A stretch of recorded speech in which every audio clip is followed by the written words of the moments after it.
पुण्यातून निघालेले मराठा आंदोलक मुंबईत दाखल. मुख्यमंत्र्यांच्या वर्षा बंगल्याकडे जाण्यापासून पोलिसांनी रोखलं. मंत्री शंभूराज देसाई आंदोलकांच्या भेटीला.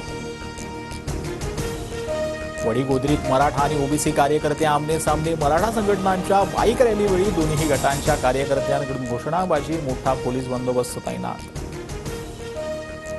जरांगेंच्या समर्थनार्थ धाराशिव आणि बीड बंद. बाजारपेठ, शाळा, महाविद्यालय बंद. बस सेवा मात्र सुरळीत सुरू. तर उद्या पुणे आणि जालना, परभणी बंदची ही हाक.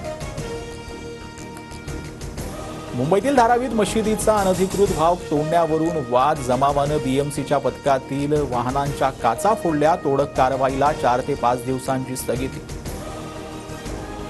न्यायालयाच्या निर्णयानुसार महापालिकेनं कारवाई सुरू केली होती. धारावीतल्या घटनेनंतर गृहमंत्री फडणवीसांची प्रतिक्रिया. मशीद कमिटीनं 4 ते 5 दिवसात अतिक्रमण काढण्याचं आश्वासन दिल्याची ही माहिती. जिहादी लोकांना राज्यात शरिया कायदा लागू करायचा आहे. कायद्याचं पालन करा. परिस्थिती बिघडल्यास जिहादी जबाबदार. नितेश राणेंचा इशारा. राजकारणासाठी एका समाजाला टार्गेट करणं चुकीचं. शिवसेना आमदार संजय गायकवाड यांची नितेश राणेंवर टीका.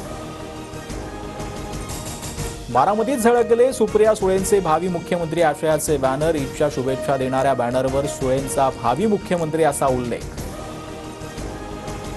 चांगलं काम करणाऱ्यांच्या पाठीवर थाप बसणार की राजकीय गोंधळ घालणाऱ्यांनाच मतदान करणार? वरळीकरांना राज ठाकरेंचा सवाल. वरळीतून राज ठाकरेंनी प्रचाराचा नारळ फोडला.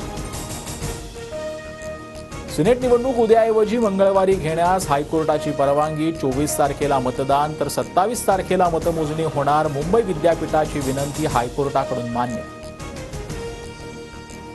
राष्ट्रवादीच्या चिन्हाबाबत लवकर निर्णय घ्या. तातडीनं निर्णय होणार नसेल तर घड्याळ चिन्ह गोठवा. शरद पवार गटाची सुप्रीम कोर्टाला विनंती. ऑगस्टच्या शेवटी अर्ज भरलेल्यांना 2 महिन्यांचे पैसे देऊ. मुख्यमंत्री लाडकी बहीण योजनेबाबत फडणवीसांची माहिती.